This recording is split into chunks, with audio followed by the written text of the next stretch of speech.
Hello students, आप सभी का स्वागत है हमारे एक न्यू वीडियो में। आज हम लोग क्लास 10 साइंस का 120 ऑब्जेक्टिव क्वेश्चंस को देखने वाले हैं। और यह वीडियो बहुत ही स्पेशल होने वाली है क्योंकि इसमें जितने भी क्वेश्चंस हैं वो बहुत ही ज़्यादा इंपॉर्टेंट है। अगर आप यह वीडियो को पूरा वॉच कर लेते हैं तो फिर आपको कोई और वीडियो देखने का शायद ज़रूरत ही ना पड़े। आप भले इस वीडियो को 2x पर जरूर देखें, लेकिन इस वीडियो को मैं रिक्वेस्ट करता हूँ कि आप पूरा जरूर देखिएगा, ठीक है। तो चलिए क्वेश्चंस को देखते हैं। अगर आप हमारे चैनल पर पहली बार आए हैं तो प्लीज़ चैनल को सब्सक्राइब कर लीजिएगा। और यह वीडियो थोड़ा लंबा होने वाला है तो क्योंकि इसमें हम लोग 120 क्वेश्चंस को देखेंगे, ठीक है। तो चलिए यहाँ पे देखते हैं हमारा क्वेश्चन यहाँ पे क्या है। यहाँ पे हमारा पहला क्वेश्चन दिया हुआ है कि दाढ़ी बनाने में किस प्रकार का दर्पण का उपयोग होता है। तो दाढ़ी बनाने में किस प्रकार के जो दर्पण का उपयोग होता है तो वो होता है अवतल, ठीक है। यानी कि ऑप्शन नंबर सी हमारा करेक्ट आंसर। अब यहाँ पे हमारा क्वेश्चन नंबर दूसरा है कि गोली दर्पण में फोकस दूरी एवं वक्रता त्रिज्या के बीच संबंध क्या था। तो आप लोग जानते होंगे कि क्या होता है, एफ इक्वल टू होता है r/2। यानी कि इसका जो कौन सा मिल रहा है, तो इसका जो हमारा मिल रहा है ये हमारा हो जाएगा ऑप्शन नंबर बी, यानी कि एफ इक्वल टू r/2, ठीक है। ऑप्शन नंबर बी हमारा करेक्ट आंसर। यहाँ पे हमारा क्वेश्चन नंबर तीसरा है कि प्रकाश के अपवर्तन की क्रिया में कौन सी भौतिक राशि अपरिवर्तित रहती है। तो कौन सी भौतिक क्रिया जो अपरिवर्तित रहती है, वेग भी हमारा बदल जाता है, तंगधारी भी बदलता है, लेकिन यह क्या होता है, हमारा आवृत्ति जो है वो नहीं बदलता है, ठीक है। यानी कि ऑप्शन नंबर ये हमारा करेक्ट आंसर। और यहाँ पे हमारा क्वेश्चन नंबर 4 है कि अवतल दर्पण से परावर्तन के बाद किरण किस बिंदु से होकर गुजरेगी। तो ये किस बिंदु से होकर गुजरेगी, तो फोर्थ का जो हमारा आंसर है वो हो जाएगा बी, यानी कि फोकस।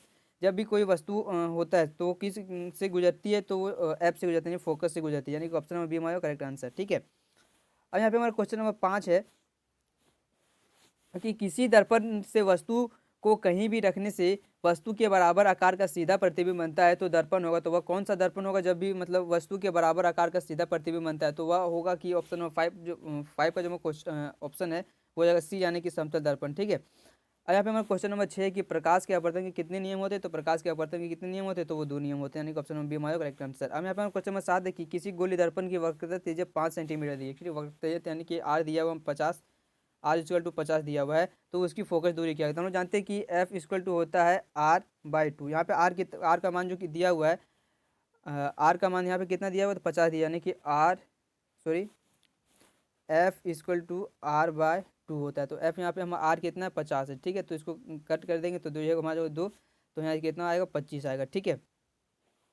ये सेंटीमीटर में दिया, तो यानी कि ऑप्शन नंबर सी हमारा करेक्ट आंसर, यानी कि 25 सेंटीमीटर, ठीक है। अब यहाँ पे हम देखते हैं क्वेश्चन नंबर 8 कि 1 मीटर फोकस दूरी वाले उत्तर लेंस की क्षमता होगी। तो 1 मीटर फोकस दूरी वाले उत्तर लेंस की क्षमता होगी तो क्या होगी, हम लोग जानते हैं यहाँ पे क्या होता है कि P इक्वल टू होता है 1/f, ठीक है। अब यहाँ पे जो है वो f का मान दिया हुआ है 1 मीटर, ठीक है। तो 1/1 हो जाएगा। उसके बाद इसका जो आंसर है हमारा आएगा 1D। यानी यहाँ पे कौन सा पूछा है, तो उत्तल। तो उत्तल का क्या होता है, हमेशा हमेशा हमेशा वो होता है पॉजिटिव, यानी कि ऑप्शन नंबर बी हमारा करेक्ट आंसर, ठीक है, 1D, ठीक है। और यहाँ पे हम देखते हैं क्वेश्चन नंबर 9 की किसी उत्तल लेंस की फोकस दूरी हमेशा क्या होती है। तो उत्तल का हमेशा क्या होता है, पॉजिटिव, और अवतल का जो है वो हमेशा क्या होता है, नेगेटिव, यानी कि इसका जो हमारा ऑप्शन नंबर ए हमारा करेक्ट आंसर, यानी कि पॉजिटिव। अब यहाँ पे देखते हैं क्वेश्चन नंबर 10 की प्रकाश के वेग का न्यूनतम वेग होता है। न्यूनतम यानी कि सबसे कम, तो सबसे कम जो उसका वेग है वो किस में होगा, तो उसमें वो होगा जल में होगा, ठीक है। यानी कि ऑप्शन नंबर बी हमारा करेक्ट आंसर। यहाँ पे हम देखते हैं क्वेश्चन नंबर 11 की 4D क्षमता वाले अवतल लेंस की फोकस दूरी होगी। यहाँ पे पूरे 4D क्षमता वाले की अवतल लेंस की फोकस दूरी होगी। तो यानी कि हमें जो फॉर्मूला जानते हैं क्या होता है, P इक्वल टू होता है 1/f, ठीक है। अब हम लोग करेंगे एफ, ठीक है, यानी कि हम फोकस दूरी में, तो एफ इक्वल टू हमारा कितना क्या हो जाएगा, 1/p। अब यहाँ पे जो दिया हुआ है वो मान दिया, कितना दिया हुआ, पी का मान दिया हुआ है 4, यानी कि 1/4 हो जाएगा। उसके बाद हम लोग क्या करेंगे, इसको डिवाइड करेंगे, तो ये हमारा आएगा 0.25। अब हम इसको क्या करेंगे, ये सेंटीमीटर, ये दिया हुआ मीटर में, तो इसको सेंटीमीटर में निकालने के लिए हम सिंपल कर देंगे 100 से इंटू।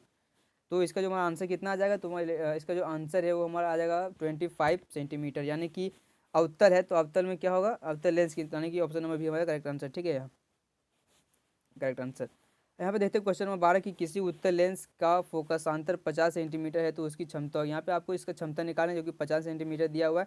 तो हम लोग इसका जानते हैं फॉर्मूला क्या होता है, तो एफ इक्वल टू होता है r/2 होता है, एफ इक्वल टू r/2 होता है। तो हम लोग क्या निकालना है, इसकी क्षमता निकालना है, ठीक है। यहाँ पे एफ इक्वल टू दिया हुआ है इतना, तो मैं इसको पहले क्या करेंगे, इसको दिया हुआ है सेंटीमीटर, मीटर में दिया, इसको सेंटीमीटर में चेंज कर लेंगे। कितने दिया 50 सेंटीमीटर, इसको हम लोग सेंटीमीटर में दिया हुआ है तो हम लोग इसको चेंज कर लेंगे मीटर में, ठीक है। तो ये 50 दिया हुआ, सबसे पहले देखते हैं।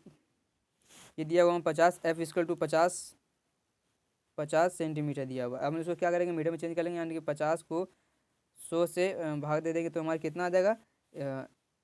जब हम इसको भागा देंगे तो इसका जो हमारा आएगा वो आ जाएगा 0.5 मीटर।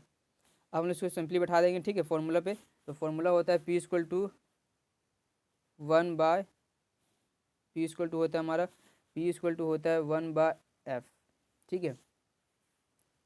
तो यहाँ पे हमारा f जो कितना आया वो आया 0.5, यहाँ पे 1 है तो इसको पॉइंट हटाएंगे तो यहाँ पे 10 आ जाएगा, यानी कि 5 दूनी 10, यानी कि इसका जो हमारा आंसर है वो आ जाएगा। यहाँ पे कौन कौन सा है, उत्तल, तो उत्तल यानी कि पॉजिटिव, तो यानी कि ऑप्शन नंबर डी हमारा करेक्ट आंसर, यानी कि 2 डायोप्टर, ठीक है।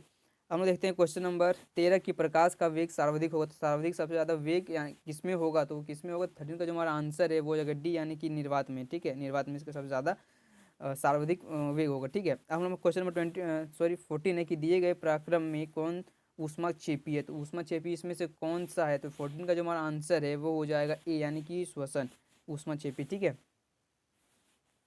अब यहाँ पे देखते हैं क्वेश्चन नंबर 15 की चिप्स के पैकेट विकृत गंधिता से बचने के लिए कौन सी गैस डाली जाती है, तो इसमें कौन सी गैस डाली जाती है, तो इसमें नाइट्रोजन डाली जाती है, ताकि वो हल्का फूला हुआ रहता है, जिससे कि उसमें क्या होता है, ऑक्सीजन का नहीं जाता और वो भोजन खराब नहीं होता, ठीक है। जो भी चिप्स होते हैं कुरकुरे वो तो खराब नहीं होते उसके कारण। अब यहाँ पे देखते हैं क्वेश्चन नंबर 16 की जंग लगना किस प्रकार का अभिक्रिया है, तो यह कौन सा अभिक्रिया संयोजन, यानी कि जब क्या होता है ऑक्सीजन ऑक्सीजन होकर क्या होता है, जुड़ जाता है और वो हल्का क्या होने लगता है, वो ऑक्सीजन से अभिक्रिया कर लेता है, ठीक है।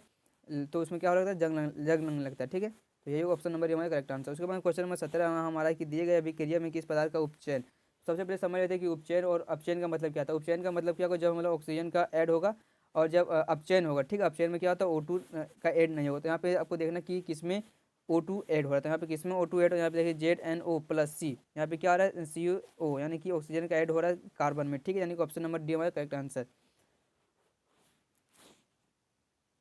यहाँ पे क्वेश्चन नंबर 18 दिया गया है कि निम्न दिए गए कौन सा रासायनिक समीकरण संतुलन, यहाँ पे आपको देखना कि इसको बैलेंस करना, तो इसमें से कौन सा बैलेंस है, तो इसका कौन सा बैलेंस है, तो चलिए मिलाते हैं। यहाँ पे देखते हैं C एक है, यहाँ भी एक है, ठीक है, कैल्शियम एक, उसके बाद OH2 है, उसके बाद O भी यहाँ एक और H भी यहाँ एक, ठीक है, ये भी ठीक है, CO2 CO, यानी कि इसको आंसर नंबर हमारा ए होगा, ठीक है, यानी कि ये हमारा रासायनिक समीकरण संतुलित है, ठीक है, मिला हुआ है।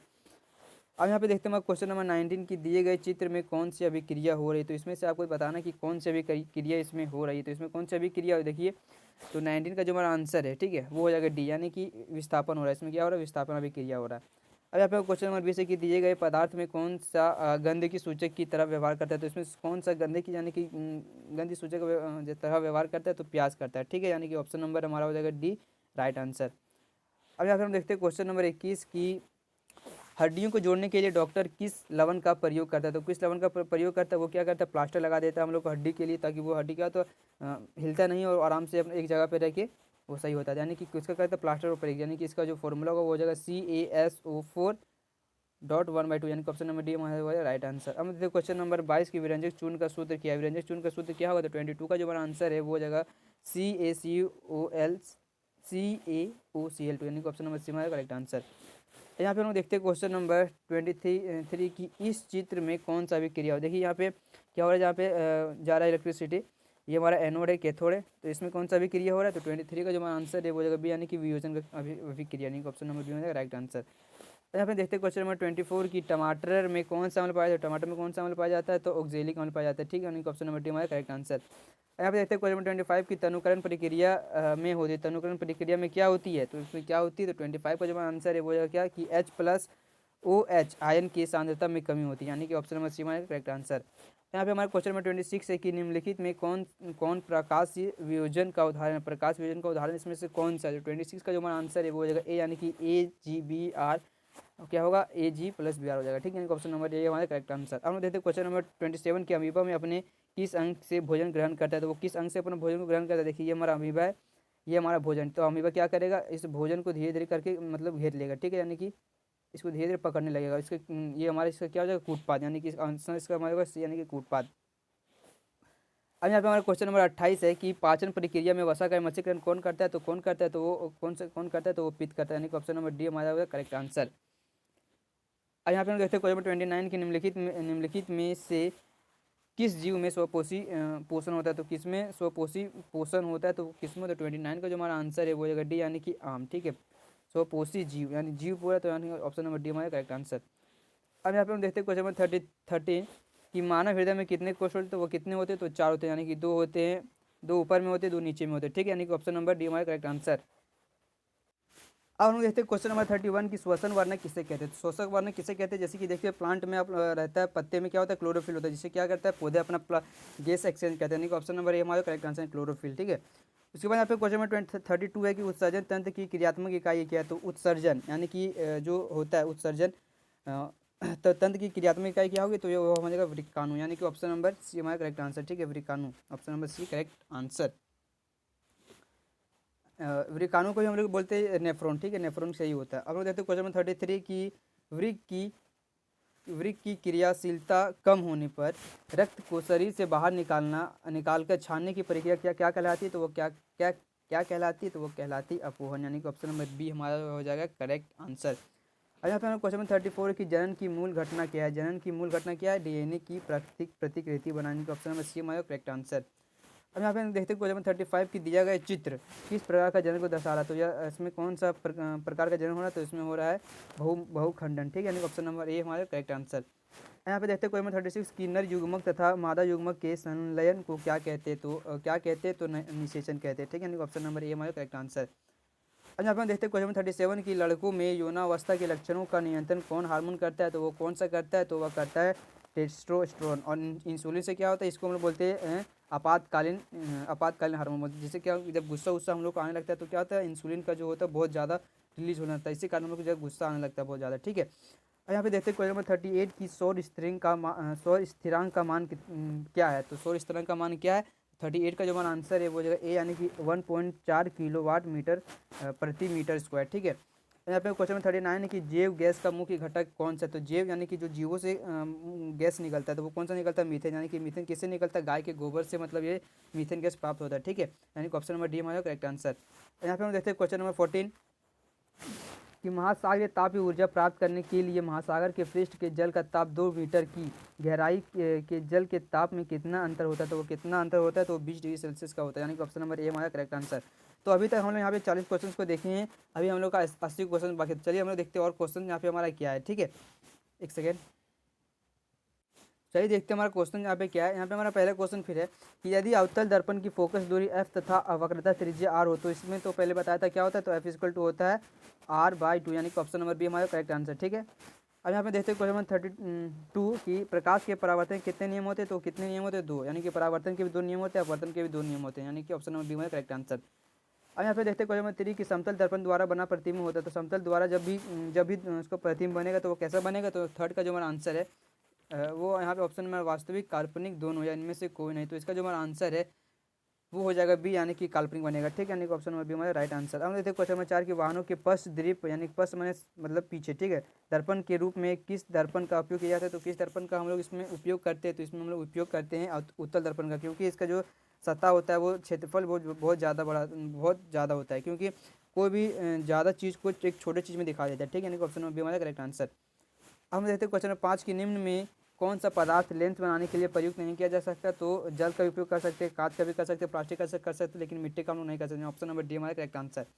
यहाँ पे क्वेश्चन नंबर 6 की काल्पनिक प्रतिबिंब होता है, तो काल्पनिक प्रतिबिंब हमेशा क्या होता है, तो काल्पनिक प्रतिबिंब हमारा होता है हमेशा सीधा। ठीक है, वो सीधा होता है काल्पनिक।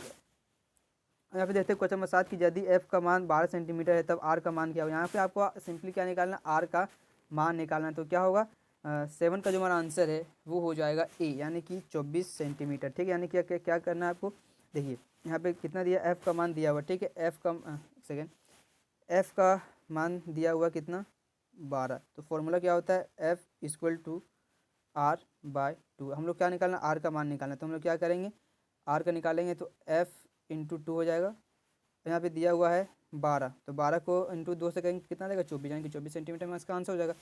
यहाँ पे हम क्वेश्चन नंबर हमारा 8 है कि वाहन के अग्रदीपों में किस दर्पण का उपयोग किया जाता है, कि हेडलाइट, यानी कि हेडलाइट जो भी होता है तो उसमें कौन सा दर्पण का यूज़ किया जाता है, तो उसमें यूज़ किया जाता है हमारा अवतल दर्पण का, ठीक है, यानी कि ऑप्शन नंबर ए हमारा करेक्ट आंसर। अब यहाँ पे क्वेश्चन नंबर 9 की अवतल लेंस के सामने रखी वस्तु का प्रतिबिंब सदैव होता है, तो उसमें जो भी वस्तु का प्रतिबिंब सदैव क्या होता है, तो क्या होता है, तो 9 का जो हमारा आंसर है वो यानी कि आभासी व सीधा होगा, ठीक है, यानी ऑप्शन नंबर ए हमारा करेक्ट आंसर। अब यहाँ पे देखते हैं क्वेश्चन नंबर 10 की डायोप्टर मात्रक है, डायोप्टर किसका मात्रक है, तो यहाँ पे ऑप्शन नंबर फोकस दूरी का, आवर्धन का, लेंस की शक्ति का या विभेदन क्षमता का, तो इसका आंसर हमारा ऑप्शन नंबर सी यानी कि लेंस की शक्ति का एसआई मात्रक क्या होता है, डायोप्टर होता है, ठीक है, ऑप्शन नंबर सी हमारा करेक्ट आंसर। अब यहाँ पे देखते हैं क्वेश्चन नंबर 11 की 2D क्षमता वाले दो डायोप्टर, ठीक है, दो डायोप्टर क्षमता वाले लेंस का फोकस अंतर होगा, तो इसका फोकस अंतर क्या होता है, देखते हैं क्वेश्चन को सॉल्व करते। तो यहाँ पे हमें क्या दिया, पी दिया है हमारा कितना 2D दिया हुआ है, ठीक है। तो फॉर्मूला क्या होता है, एफ इक्वल टू बाय होता है 1/p, ये हमारा फॉर्मूला होता है। तो यहाँ पे कितना इसका जो दिया हुआ है वो है दिया हुआ है 1 पी का मान, तो पी का मान हमारे 1/2, ठीक है, तो पी का मान यहाँ पे 2 दिया है तो 2 हो जाएगा। अब हम लोग क्या करेंगे, इसको करेंगे तो 2.5 मीटर आएगा, यहाँ पे मीटर, तो इसको हम क्या करेंगे सेंटीमीटर में चेंज करेंगे, ठीक है। तो 0.5 इंटू 100 से इंटू कर देंगे तो सेंटीमीटर में जाएगा, तो इसका कितना आ जाएगा 50 सेंटीमीटर, यानी कि ऑप्शन नंबर डी हमारा करेक्ट आंसर है, ठीक है, 50 सेंटीमीटर आ जाएगा। यहाँ पे देखते हैं क्वेश्चन नंबर 12 की आँख के रंगीन भाग को क्या कहते हैं, तो आँख के रंगीन भाग को हम लोग क्या कहते हैं, आइरिस कहते हैं, यानी कि ऑप्शन नंबर ए हमारा करेक्ट आंसर। यहाँ पे क्वेश्चन नंबर 13 है कि मानव नेत्र के जिस भाग पर वस्तु का प्रतिबिंब बनता है वो हम क्या होता है, तो उसको दृष्टिपटल या रेटिना भी उसको कहते हैं, ठीक है, ऑप्शन नंबर डी हमारा करेक्ट आंसर। यहाँ पे देखते हैं क्वेश्चन नंबर 14 की दिए गए समीकरण में कौन सी रासायनिक अभिक्रिया हो रही है, तो इसमें कौन सी रासायनिक अभिक्रिया हो रही है, तो इसमें हो रही है वियोजन की अभिक्रिया हो रही है, यानी कि ऑप्शन नंबर बी हमारा करेक्ट आंसर। अब यहाँ पे देखते हैं क्वेश्चन नंबर 15 की निम्नलिखित में से कौन सी रासायनिक अभिक्रिया संतुलित है, तो इसमें कौन सा संतुलित है, तो 15 का जो हमारा आंसर है वो डी, यानी कि ये संतुलित है, ZN+CuSO4, ये हमारा संतुलित है, ये सब हमारा संतुलित नहीं है, ठीक है। यहाँ पे देख लेते हैं संतुलित नहीं है, यहाँ पे एन है कितना, यहाँ पे 2 है, यहाँ पे 1 है, तो ये खत्म हो गया वैसे भी। यहाँ पे 4 एल्यूमिनियम है, यहाँ पे कितने, यहाँ भी 4 एल्यूमिनियम है, लेकिन यहाँ पे ऑक्सीजन कितना है 2 2 4, और यहाँ पे ऑक्सीजन कितना 6, तो ये भी हमारा संतुलित नहीं है। सिर्फ क्वेश्चन में सी ऑप्शन है कि यहाँ पे 2 कॉपर है, यहाँ पे 1 कॉपर है, तो यानी कि ये भी संतुलित नहीं है, ऑप्शन नंबर डी हमारा करेक्ट आंसर है। और यहाँ पे हम देखते हैं क्वेश्चन नंबर 16 की दिए गए समीकरण में किस पदार्थ का उपचयन हो रहा है, तो किस उपचयन का मतलब क्या होता है, यानी कि ऑक्सीजन का ऐड होगा किसमें, वो ऐड हो रहा है, तो किसमें ऐड हो रहा है, तो यानी 16 का जो हमारा आंसर है वो हो जाएगा बी, यानी कि Cu+PbO में क्या हो रहा है, ऑक्सीजन का ऐड हो रहा है, ठीक है। अब यहाँ पे देखते हैं क्वेश्चन नंबर 17 की विकृत गंधिता कौन सी अभिक्रिया के कारण होता है, तो कौन सी अभिक्रिया के कारण होता है, तो वो अपचयन के कारण होता है, यानी कि अपचयन में क्या होता है ऑक्सीजन ऐड हो जाता है, तो वो क्या होता था उसमें गंधिता बढ़ जाती है, यानी कि नाइट्रोजन में क्या होता है, नाइट्रोजन का जब लोग चिप्स का पैकेट खोलते हैं तो उसमें नाइट्रोजन गैस रहता है, तो फाड़ देते हैं वो निकल जाता है, तो उसमें ऑक्सीजन चला जाता है, तो उसमें क्या होता है वो गमकने लगता है, यानी खराब नहीं लगता है, तो उसमें क्या हो जाता है अपचयन हो जाता है, ठीक है, सॉरी अपचयन नहीं होगा, इसका उपचयन होगा, यानी कि ऑप्शन नंबर ये हमारा करेक्ट आंसर, ठीक है, ये नहीं होगा। यहाँ पे हमें क्वेश्चन नंबर है 18 की चूने से सफेदी करते समय चूना में पानी डालने पर ऊष्मा निकलती है, इसमें कौन सी अभिक्रिया होती है, तो इसमें कौन सी अभिक्रिया होती है, तो इसमें होती है ऊष्मा छेपी संयोजन, जब भी ऊष्मा का बात होगा तो ऊष्मा छेपी संयोजन होगा, ठीक है, ऑप्शन नंबर ए हमारा करेक्ट आंसर। 18 का जो हमारा आंसर है वो हो जाएगा। हाँ, उसके बाद क्वेश्चन नंबर 19 की लोहे की कील को कॉपर सल्फेट के विलयन में डालने पर कॉपर सल्फेट के विलयन का नीला रंग धूसर हो जाता है, इस प्रक्रिया में कौन सी अभिक्रिया हो रही है, तो इसमें कौन सी अभिक्रिया हो रही है, तो इसमें हो रही है हमारा विस्थापन, यानी कि ऑप्शन नंबर सी हमारा करेक्ट आंसर। अब यहाँ पे हमें क्वेश्चन नंबर 20 के निम्नलिखित में से प्राकृतिक सूचक क्या है, तो प्राकृतिक सूचक हमारे होगा लिटमस है, तो हल्दी उसको बोल सकते हैं, ठीक है, लिटमस को भी हल्दी को भी बोलते हैं प्राकृतिक सूचक, यानी कि ऑप्शन नंबर इसका हमारा हो जाएगा सी राइट आंसर। और यहाँ पे क्वेश्चन नंबर 21 है कि निम्नलिखित में से किस पदार्थ में लिटमस पदार्थ डालने पर वह लाल नहीं होगा, तो किसमें हम लोग जब डालेंगे लिटमस पदार्थ तो वो लाल नहीं होगा, तो वो क्या होता है जब भी एसिड होता है तभी वो लाल होता है, तो इसमें कौन सा, इसमें एसिड नहीं होगा उसमें लाल नहीं होता, यानी कि ये भी हाइड्रोक्लोरिक हमारा एसिड है, ये भी हमारा एसिड है, और ये भी हमारा एसिड हो जाएगा, यानी कि ऑप्शन नंबर डी हमारा करेक्ट आंसर हो जाएगा, ठीक है। अब अपने देखते हुए 22 के दिए गए किस लवण में क्रिस्टलीकरण का जल मौजूद है, क्रिस्टलीकरण का जल किसमें मौजूद है, तो किसमें मौजूद है, इसमें मौजूद है, ऑप्शन नंबर सी में करेक्ट आंसर CuSO4.5H2O, ठीक है। अब यहाँ पे देखते हैं क्वेश्चन 27 अग्निशामक यंत्र में किस लवण का प्रयोग किया जाता है, तो किसका प्रयोग किया जाता है, तो उसमें प्रयोग किया जाता है NaHCO3, यानी ऑप्शन नंबर ए हमारा करेक्ट आंसर। अब यहाँ पे क्वेश्चन नंबर 24 है दिया हुआ हमारा कि जल की अनुपस्थिति में हाइड्रोक्लोरिक अम्ल अपना अम्लीय गुण प्रदर्शित नहीं करता है, क्यों प्रदर्शित नहीं करता है, इसीलिए नहीं करता है क्योंकि उसमें H+ आयन उपस्थित नहीं रहते, यानी कि ऑप्शन नंबर बी हमारा करेक्ट आंसर। अब यहाँ पे हमारे क्वेश्चन नंबर 25 की पदार्थ ABCD का pH मान क्रमशः 2 7 10 14 या पदार्थ में कौन अम्ल है, तो इसमें से आपको बताना कि कौन सा अम्ल है। तो कौन सा अम्ल है, तो 25 का जो हमारा आंसर है वो हो जाएगा ए, यानी कि 2। ठीक है, जितना कम होगा वो उतना ज़्यादा अम्ल होगा, जितना ज़्यादा होगा वो उतना ज़्यादा क्षार होगा। ठीक है, यानी कि ऑप्शन नंबर ए हमारा करेक्ट आंसर।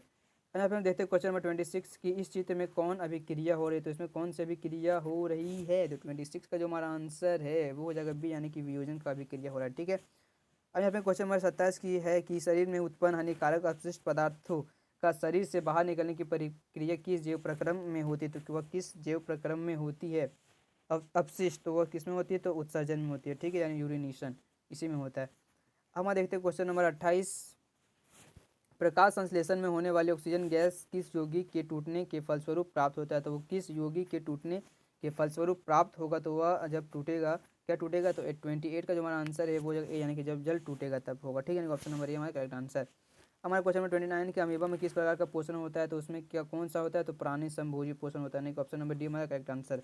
यहाँ पे क्वेश्चन नंबर 30 के लार में कौन एंजाइम पाया जाता है, तो लार में कौन सा एंजाइम पाया जाता है, तो ट्रिप्सिन पाया जाता है, ऑप्शन नंबर ए सी हमारा करेक्ट आंसर 30 का। ठीक है, तो 30 का ये नहीं होगा, हमारा होगा ये टाइलिन। ठीक है, टाइलिन पाया जाता है।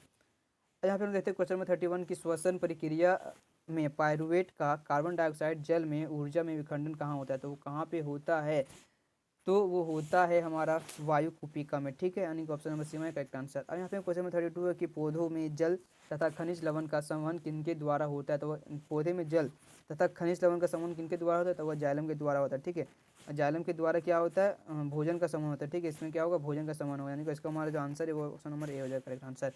हमारे क्वेश्चन नंबर 33 है कि किसी समष्टि अपना अस्तित्व बनाए रखने के लिए कौन प्रक्रिया आवश्यक है, तो कौन सा प्रक्रिया आवश्यक है, तो 33 का जो हमारा आंसर है वो जगह सी, यानी कि जनन।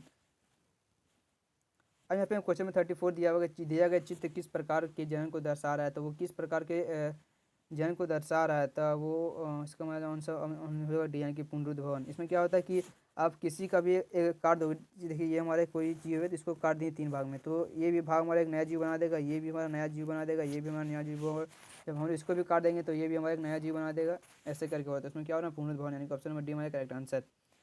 यहाँ पे हमारे क्वेश्चन में 35 के परागकण का एक पुष्प से दूसरे पुष्प पर स्थानांतरित होना क्या कहलाता है, वो क्या कहलाता है, परागकण, यानी कि ऑप्शन नंबर बी हमारा करेक्ट आंसर। हमारे क्वेश्चन 36 के भ्रूण को माँ के गर्भाशय की किस भाग से पोषण मिलता है, तो वो किस भाग से पोषण मिलता है, तो प्लेसेंटा से मिलता है, यानी कि ऑप्शन नंबर ए हमारा करेक्ट आंसर। अब यहाँ पे क्वेश्चन नंबर 37 की एक उत्तम ऊर्जा के स्रोत की क्या विशेषता होती है, वह तेजी से चलता है, ये भी नहीं हो सकता क्योंकि बहुत सारा उसमें स्वयं आग लग जाए, ये भी तो नहीं है। प्रति एकांक द्रव्यमान अधिक कार्य करे, यानी कि ऑप्शन नंबर सी हमारा करेक्ट आंसर। ठीक है, यहाँ पे हम देखते हैं क्वेश्चन नंबर 38 की पवन ऊर्जा का उपयोग करने के लिए पवन की चाल कम से कम कितनी होनी चाहिए, तो कितनी होनी चाहिए, 15 किलोमीटर प्रति घंटा, यानी कि ऑप्शन नंबर ए हमारा करेक्ट आंसर। उसके बाद क्वेश्चन नंबर 39 है कि निम्नलिखित में कौन समाप्य ऊर्जा है स्रोत है, यानी कि समाप्य यानी कि जो समाप्त हो सकता है, तो वो कौन सा है, सौर ऊर्जा, कोयला, नाभिकीय या ज्वारीय ऊर्जा, तो वो कौन सा समाप्य है, तो कोयला, यानी कि ऑप्शन नंबर बी हमारा करेक्ट आंसर। 39 का भी। उसके बाद क्वेश्चन नंबर 14 के पराग कोष में होते हैं, तो पराग कोष में क्या होता है, इसका पराग कोष में होते हैं हमारा परागकण। ठीक है, ऑप्शन नंबर डी हमारा करेक्ट आंसर। यहाँ पे हमारा टोटल हुआ अभी तक 80 क्वेश्चन कंप्लीट हुआ, अभी हमारा 40 क्वेश्चन और बाकी है। ठीक है, तो चलिए देखते हैं और क्वेश्चन जो हमारा बाकी है। तो यहाँ पे हमारा पहला क्वेश्चन है कि यदि आपतन कोण का मान 60 डिग्री है तो परावर्तन कोण का मान क्या हो। चलिए देखते हैं। यहाँ पे ये देखिए हमारा सरफेस है एक, ये हमारा आपतन किरण, ये हमारा है परावर्तन किरण, और यहाँ पे बीच में क्या होता है, ये हमारा होता है अभिलंब। ठीक है, और यहाँ पे जो एंगल बनता है वो होता है हमारा आई, और यहाँ पे जो बनता है वो हमारा एंगल होता है आर। तो जब जितना आई हमारा होगा उतना ही आर होता है, यानी यहाँ आई दिया हुआ है 60, तो ये भी हमारा कितना हो जाएगा 60, यानी कि ऑप्शन नंबर सी हमारा करेक्ट आंसर। ठीक है, 60 डिग्री। अब यहाँ पे हमें क्वेश्चन नंबर दिया है दूसरा कि मुख्य अक्ष के समांतर आने वाली किरणें दर्पण से परावर्तन के बाद जिस बिंदु पर मिलती है वह बिंदु क्या कहलाता है, तो वह क्या कहलाता है, तो ऑप्शन यहाँ पे हमारा फोकस, वह कहता है केंद्र, प्रकाशित केंद्र या ध्रुव। तो सेकंड का जो हमारा आंसर है वो जगह ए, यानी कि फोकस, यानी कि ऑप्शन नंबर ए हमारा करेक्ट आंसर। उसके बाद यहाँ पे क्वेश्चन नंबर तीसरा है कि यदि वक्रता त्रिज्या का मान 54 सेंटीमीटर तो फोकस दूरी होगी, तो इसका जो फोकस दूरी क्या है, चलिए इसको सोल्व करते क्वेश्चन इसका। देखिए यहाँ पे हम लोग को आर का मान दिया हुआ, आर का मान कितना दिया हुआ, 54 सेंटीमीटर। ठीक है, 54 सेंटीमीटर, तो हम लोग क्या निकालना, फोकस दूरी निकालते हो, तो एफ इक्वल टू क्या होता है, r/2। तो आर यहाँ पे कितना दिया हुआ है, 54 दिया हुआ है। ठीक है, अब हम इसको कर देंगे तो कितना हो जाएगा, 27, यानी कि ऑप्शन नंबर बी हमारे करेक्ट आंसर 27 सेंटीमीटर। यहाँ पे हम क्वेश्चन नंबर 4 है कि अवतल दर्पण के सामने किसी वस्तु को कहाँ पर रखा गया जिससे उसके समान आकार का उल्टा प्रतिबिंब बनेगा। तो कहाँ पे रखेंगे तब उसका जो है समान आकार का उल्टा प्रतिबिंब बनेगा। तो फोर्थ का जो हमारा आंसर है वो हो जाएगा सी, यानी कि वक्रता के केंद्र पर जब हम लोग किसी वस्तु को रखेंगे तो उसका जो समान आकार का उल्टा प्रतिबिंब बनेगा। ठीक है, यहाँ पे क्वेश्चन नंबर 5 है हमारा कि अवतल दर्पण का उपयोग निम्नलिखित में से किस वस्तु में किया जाता है। तो किस में अवतल दर्पण का उपयोग किया जाता है। तो 5 का जो हमारा आंसर है वो हो जाएगा बी, यानी कि गाड़ी की हेडलाइट में। और यहाँ पे हम क्वेश्चन नंबर 6 की प्रकाश की किरण एक माध्यम से दूसरे माध्यम से जाने पर अपने मुख्य पथ से विचलित हो जाना कौन सी घटना है। तो वह कौन सी घटना है। 6 का जो हमारा आंसर है वो हो जाएगा बी, यानी कि प्रकाश का अपवर्तन। प्रकाश का अपवर्तन कारण क्या होता है, वो अपने मुख्य पथ से विचलित हो जाता है। यहाँ पे क्वेश्चन नंबर 7 दिया हुआ है कि निम्नलिखित में किस पदार्थ में प्रकाश की चाल सबसे अधिक होगी, यानी कि प्रकाश की चाल सबसे अधिक किस में होगी। तो वह हमारा होगा वायु में, और इसके में भी कम होगा, इसमें भी कम होगा, इसमें भी कम होगा, सबसे ज़्यादा होगा वायु में, यानी कि ऑप्शन में सी में करेक्ट आंसर। उसके बाद क्वेश्चन नंबर 8 है कि उत्तर लेंस के सामने किस स्थान पर वस्तु को रखने से उसका सीधा आवर्धी प्रतिबिंब बनता है। तो कहाँ रखेंगे तो बनेगा, तो 8 का जो हमारा आंसर है वो भी, यानी कि प्रकाशित केंद्र और फोकस के बीच रखेंगे तब हमारा क्या होगा, उसका जो है सीधा आवर्धित प्रतिबिंब बनता है। ठीक है, यहाँ पे हम क्वेश्चन नंबर 9 है कि लेंस की क्षमता का मात्रक क्या होता है। तो लेंस की क्षमता का मात्रक होता है हमारा डायोप्टर, यानी कि ऑप्शन नंबर सी हमारा करेक्ट आंसर। और यहाँ पे क्वेश्चन नंबर 10 है कि 10 सेंटीमीटर ऊंचा एक वस्तु किसी लेंस के सामने रखा गया जिससे वह 3 गुना बड़ा प्रतिबिंब बना। उस लेंस के द्वारा उत्पन्न आवर्धन क्या होता है। आवर्धन क्या होता है, वो कितना गुना बड़ा बना। तो कितना गुना बड़ा, यहाँ पे दिया हुआ 3 कितना, तो इसका आंसर हो जाएगा बी, यानी कि 3 गुना। आवर्धन 3 हो जाएगा। यहाँ पे क्वेश्चन नंबर हमारा 11 कि नेत्र के किस भाग में प्रतिबिंब का निर्माण होता है। तो किस भाग में नेत्र के प्रतिबिंब का निर्माण होता है। तो वो दृष्टि पटल में होता है, यानी कि रेटिना में। ऑप्शन नंबर ये हमारा करेक्ट आंसर। यहाँ पे हमारा क्वेश्चन नंबर 12 है कि निकट दृष्टि दोष को किस लेंस के द्वारा दूर किया जाता है। यानी निकट दृष्टि दोष में क्या होता है, निकट का दिख रहा है लेकिन दूर का नहीं दिख रहा है। तो इसमें कौन सा लेंस का यूज़ करेंगे तब हम लोग क्या होगा, उसका निकट दृष्टि दोष दूर हो जाएगा। तो 12 का जो हमारा आंसर है वो बी, यानी कि जब हम लोग अवतल दर्पण का यूज़ करेंगे तब, यानी कि ऑप्शन बी हमारा करेक्ट आंसर। यहाँ पे हम क्वेश्चन में 33 है कि सामान्य नेत्र की दूर बिंदु क्या है। तो सामान्य नेत्र की दूर बिंदु पर दूर बिंदु क्या हो जाएगा, अनंत, और जब बोलेगा नज़दीक तो नॉर्मल 25। ठीक है, यानी कि इसका जो हमारा आंसर है वो होगा डी, अनंत। यहाँ पे क्वेश्चन नंबर दिया हुआ है हमारा 14 की दिए गए किस जैव प्रक्रम से हमें ऊर्जा मिलती है। जैव यानी कि जीव, ठीक, कौन सा जीव का प्रक्रम है से हमें ऊर्जा मिलती है। तो श्वसन से हमें क्या मिलती है, ऊर्जा मिलती है। यहाँ पे क्वेश्चन नंबर 15 है कि चिप्स के पैकेट में विपरीत गंभीरता से बचने के लिए कौन सी गैस डाली जाती है। तो इसका आंसर आपको कमेंट बॉक्स में बताना है। इसका आंसर बहुत ही ईजी है, ठीक है, आपको कमेंट बताने से आंसर क्या होगा। यहाँ पे क्वेश्चन नंबर 16 की जंग लगना किस प्रकार की अभिक्रिया है। तो क्या होता है, जंग में क्या होता है, ऑक्सीजन ऐड हो जाता है, यानी कि इसमें क्या होता है, संयोजन, यानी कि ऑप्शन नंबर ए हमारा करेक्ट आंसर। ठीक है, जुड़ रहा है, ऑक्सीजन जुड़ जाएगा, तो यानी कि ऑप्शन नंबर ए हमारा करेक्ट आंसर, संयोजन। और यहाँ पे हमारा क्वेश्चन नंबर है 17 की दिए गए अभिक्रिया में किस पदार्थ का उपचयन का मतलब क्या होगा, जब ऑक्सीजन हमारा ऐड होगा। ठीक है, तो किसमें ऑक्सीजन ऐड हो रहा है। तो 17 का जो हमारा आंसर है वो जगह बी, यानी कि सी, यानी कि कार्बन में क्या हो रहा है, हमारा ऑक्सीजन ऐड हो रहा है। ठीक है, यहाँ पे हमारा क्वेश्चन नंबर 18 है कि दिए गए कौन सा रासायनिक समीकरण संतुलित है। तो चलिए इसको मिलाते हैं। देखिए यहाँ पे आर्गन एक हमारा है, यहाँ भी एक NO3, ठीक है, एक सोडियम एक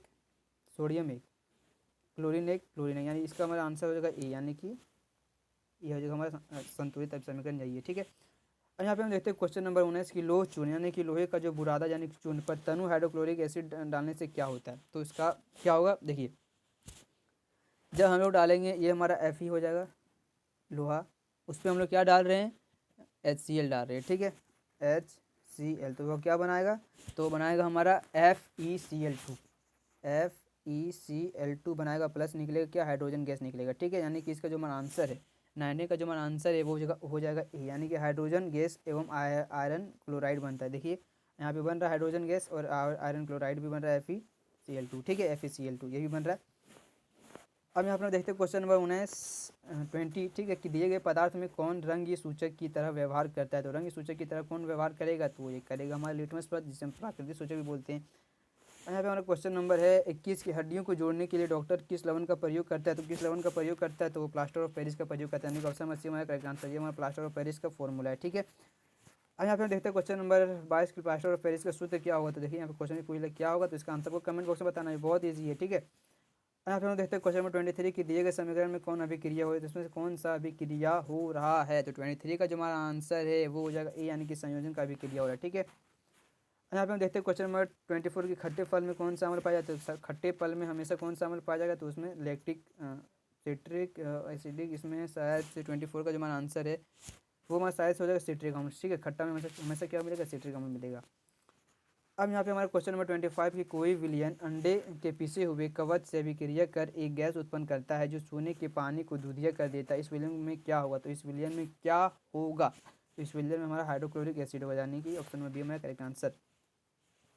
अब यहाँ पे क्वेश्चन नंबर 26 की किसी विलयन का नीले लिटमस पत्र को लाल कर देता है, इसका पीएच संभवतः क्या होगा। तो इसका पीएच संभवतः क्या होगा, तो क्या होगा, 2 होगा, यानी कि जब अम्ल होगा तभी उसका कलर क्या होगा, चेंज होगा। ठीक है, यानी कि ऑप्शन नंबर बी हमारा करेक्ट आंसर। तो यहाँ पे हम लोग देखते हैं क्वेश्चन नंबर 27 की अमीबा अपने किस अंग से भोजन का पाचन करता है। तो वो किस अंग से, यानी कि कौन से अंग से भोजन का पाचन करता है। तो भोजन का पाचन किससे करता है, तो वो खाद्य रिक्तिका से करता है, यानी कि ऑप्शन नंबर डी हमारा करेक्ट आंसर। यहाँ पे क्वेश्चन नंबर 28 के पाचन प्रक्रिया में अमाशय में कौन प्रोटीन का पाचन करता है। तो प्रोटीन का जो पाचन है वो कौन करता है। तो 28 का जो हमारा आंसर है वो हो जाएगा सी, यानी कि पेप्सिन। पेप्सिन करेगा मतलब प्रोटीन का पाचन। ठीक है, यहाँ पे क्वेश्चन नंबर है 29 की निम्नलिखित में किस जीव में प्राणी संभोजी पोषण है। तो प्राणी संभोजी पोषण किस में होता है, तो अमीबा में होता है, option number C correct answer है। यहाँ पे हम देखते हैं कि मानव हृदय में कितने कोष होते हैं। तो कितने कोष होते हैं, तो वो 4 होते हैं, यानी कि 2 ऊपर में होते हैं वाया नीलन दाया नीलन और लेफ्ट आर्टिकल, लेफ्ट राइट और वेंट्रिकल। ठीक है, आर्टिकल। उसके बाद देखते हैं क्वेश्चन 31 की निम्नलिखित में कौन भोजन के माध्यम से क्षारी करता है। तो भोजन कौन भोजन के माध्यम को क्षारी करता है, तो कौन करता है। तो 31 का जो हमारा आंसर है वो हो जाएगा डी, यानी कि पित्त करता है। ठीक है, ऑप्शन नंबर डी हमारा करेक्ट आंसर। यहाँ पे क्वेश्चन नंबर 32 के उत्सर्जन तंत्र में क्रियात्मक इकाई है। तो क्या है, तो क्रियात्मक इकाई यानी कि जो उत्सर्जन होता है। ठीक है, तो किडनी का जो है उसमें उसका इकाई क्या है, तो उसका इकाई क्या हो जाएगा, नेफ्रॉन, यानी कि 32 का जो हमारा आंसर है वो हो जाएगा सी, यानी कि विरिकानो को हम लोग नेफ्रॉन बोलते हैं। ठीक है, यहाँ पे क्वेश्चन नंबर 33 यही है कि निम्नलिखित में कौन कार्य वाष्पोत्सर्जन के द्वारा नहीं होता है। तो कौन सा कार्य वाष्पोत्सर्जन के द्वारा नहीं होता है, तो वह यह भोजन संवहन करता है, यानी कि ऑप्शन नंबर डी हमारा करेक्ट आंसर 33 का। अब हम देखते हैं क्वेश्चन नंबर 34 की निम्नलिखित में कौन एक लिंगी पौधा है। तो एक लिंगी पौधा कौन सा है, तो वो पपीता, यानी कि ऑप्शन नंबर बी हमारा करेक्ट आंसर है। अब यहाँ पे हम देखते हैं क्वेश्चन नंबर 35 की दिए गए चित्र में किस प्रकार का जन्म होता है। इसमें किस प्रकार का जन्म होता है, देखिए मुकुलन से क्या निकला, नया पौधा निकला, तो इसमें कौन सा हो रहा है, मुकुल, यानी कि ऑप्शन नंबर बी हमारा करेक्ट आंसर मुकुलन। और यहाँ पे हम क्वेश्चन नंबर 36 है कि लड़कों में यौनावस्था के लक्षणों का नियंत्रित कौन करता है। तो इसका आंसर आपको कमेंट बॉक्स में बताना, ये बहुत ही ईजी है। ठीक है, और यहाँ पे देखते हैं क्वेश्चन नंबर 37 की निम्नलिखित में कौन मादा जनन तंत्र का भाग है। तो मादा यानी कि फीमेल का कौन सा तंत्र भाग है, मादा जनन, यानी कि जनन रिप्रोडक्शन पार्ट कौन सा है, तो वो गर्भाशय। ठीक है, यानी कि ऑप्शन नंबर सी हमारा करेक्ट आंसर। तो यहाँ पे हम देखते हैं क्वेश्चन नंबर 38 कि हम जितने भी ऊर्जा का प्रयोग करते हैं उनमें से अधिकांश पर सौर ऊर्जा से उत्पन्न होते हैं। निम्नलिखित में कौन सा ऊर्जा स्रोत अंततः सौर ऊर्जा उत्पन्न नहीं है। तो सौर ऊर्जा उसमें उत्पन्न नहीं है, तो कौन सा नहीं है, तो 38 का जो हमारा आंसर है वो भी, यानी कि नाभिकीय ऊर्जा। ठीक है, उसके बाद क्वेश्चन नंबर 39 है कि निम्नलिखित में कौन नवीकरणीय ऊर्जा इसमें से कौन सा है। तो इसमें से कौन सा है, तो देखिए सौर ऊर्जा हमारा नवीकरणीय ऊर्जा। ठीक है, सौर ऊर्जा। अब यहाँ पे हम देखते हैं क्वेश्चन नंबर 14 की निम्नलिखित में कौन जैव मात्रा ऊर्जा स्रोत का उदाहरण नहीं है। तो जैव मात्रा यानी कि जो जीवों से प्राप्त नहीं होता वो कौन सा नहीं है, तो नाभिकीय ऊर्जा, यानी कि इसका भी आंसर हमारा कौन सा हो जाएगा, सी, यानी कि नाभिकीय ऊर्जा। तो यहाँ पे हमारा टोटल 120 क्वेश्चन कंप्लीट हो गया। आपको लग रहा होगा कि बहुत सारे क्वेश्चन हो गया, अब आप कोई वीडियो नहीं देखोगे ना तो भी आप लोग आराम से क्वेश्चन को कर लोगे। ठीक है, जितना सारा मैं इस वीडियो में बता दिया हूँ तो आप लोग आराम से कर लीजिएगा। अगर आपके लिए यह वीडियो थोड़ा सा भी अगर यूज़फुल रहा तो प्लीज़ वीडियो को लाइक कर दीजिएगा, चैनल को सब्सक्राइब कर लीजिएगा। मैं अपने चैनल पे ऐसे ही इंटरेस्टिंग वीडियो डालता हूँ। तो चलते हैं, फिर से एक नई वीडियो में मिलेंगे, तब तक के लिए जय हिंद दोस्तों।